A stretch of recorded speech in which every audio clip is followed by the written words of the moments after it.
So you get the drone in and out by touching the legs and lifting them with the legs.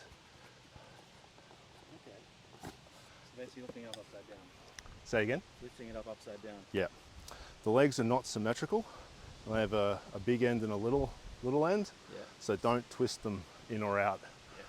Find which end goes which way. It's the little end in. Push it in. Oops, slide that down. And then twist to lock. And obviously red dot to red dot. Red dot to red dot. Yeah.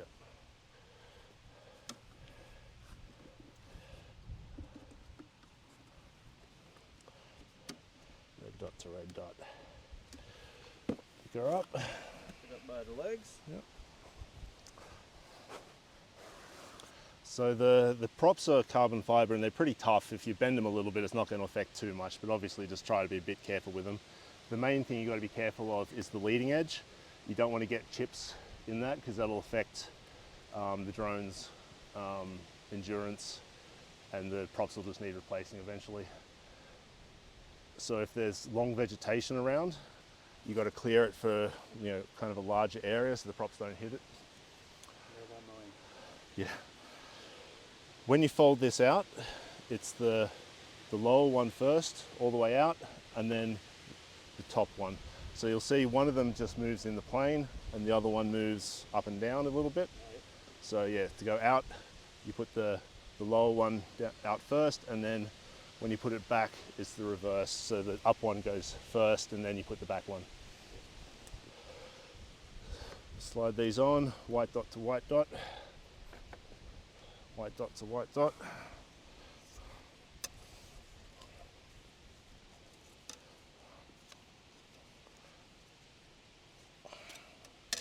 Oops.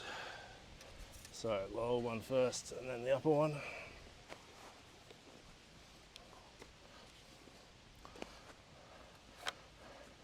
Now before you take off, you do have to spread the propellers out to 180 degrees, but it's easier to get gear on and off when they're still folded up. I'll put that away. All right, batteries.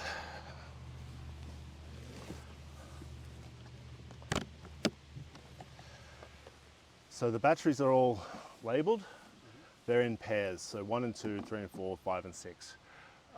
As the batteries age, their capacity will change and the voltages will change. So you always use the pairs together so that they age at the same rate, and so they're matched pairs, so don't mix them up.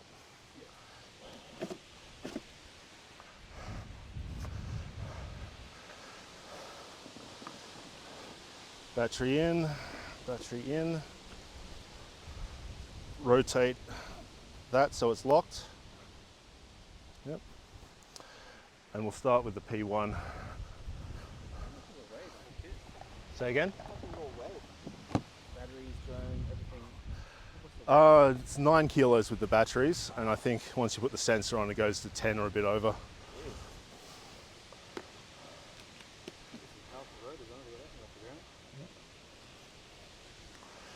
So P1, take the cover off.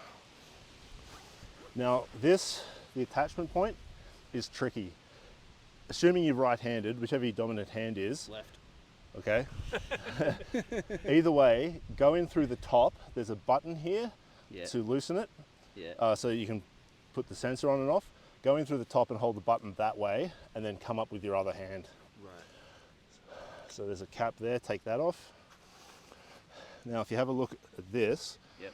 one of these tabs is larger than the other. Yep. The larger tab goes to the front. Right. And so the tabs are all the same.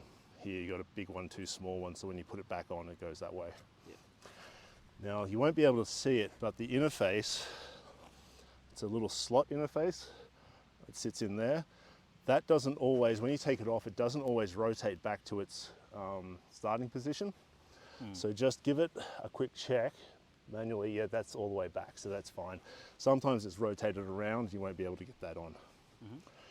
So white dot at the front, and you're going to rotate around to the red dot when that's in locked position.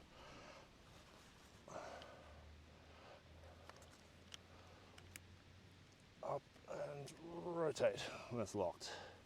Lens cap off. And that's good.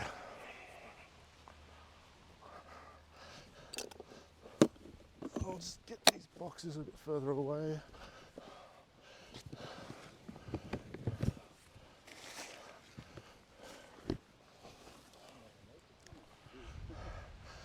Okay, props out. They don't have to be perfect. Just get them something like that.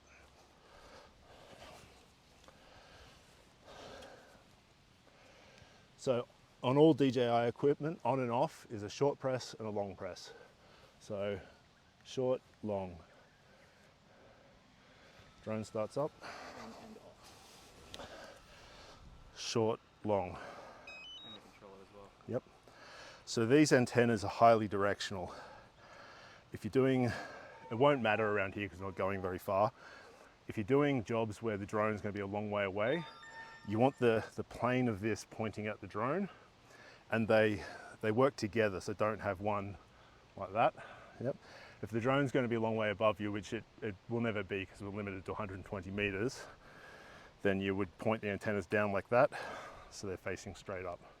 But generally speaking, out like that is fine.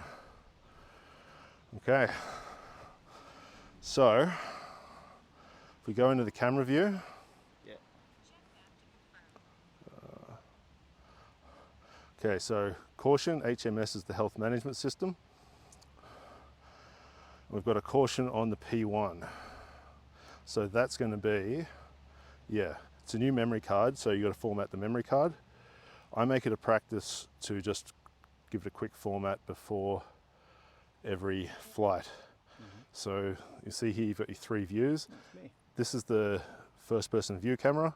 Yeah. That gives you the best heads up display with your speed and wind speed and all that sort of gear. Yeah.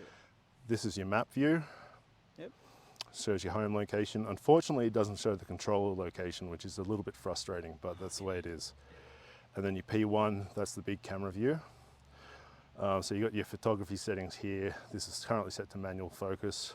For this kind of flight, we'll just change that to autofocus. And then, where's the button? No. Yeah, so go to your camera settings, the 3 dots, scroll down, format memory card. Are you sure you want to? Okay, memory card formatted. And so our warnings have disappeared up here. It says normal. The mode, always in N mode. N mode I think is normal, and then there's a sport mode, and then there's another, they call it ADI mode, where the drone doesn't do GPS location or self-correction at all. You never want to use those because this is a commercial drone. We're not here to fly around for fun. Okay, so if we all stand back. To arm the drone,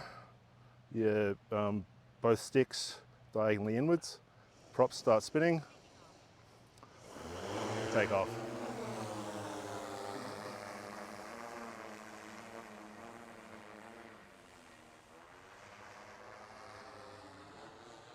Are you controlling that manual? Yeah.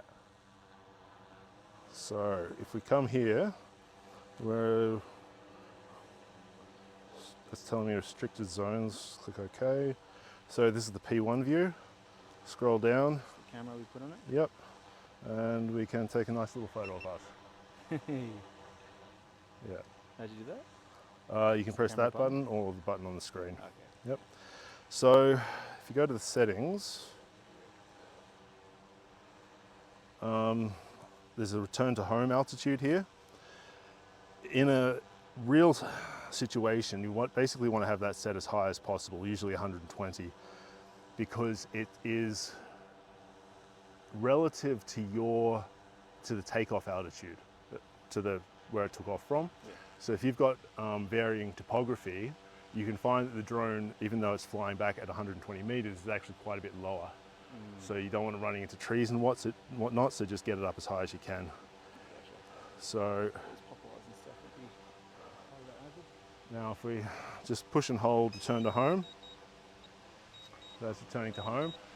See, it's going, oh, it's not going up, it should have gone up.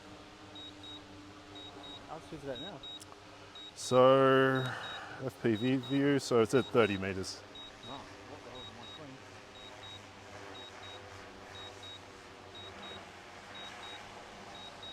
So that's just going to come in and land.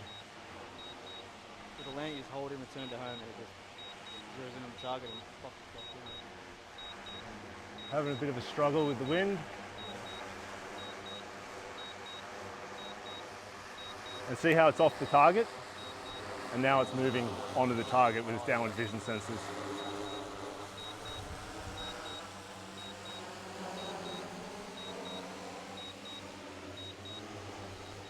See it? Yeah, it rotates the camera up. And that was hopeless.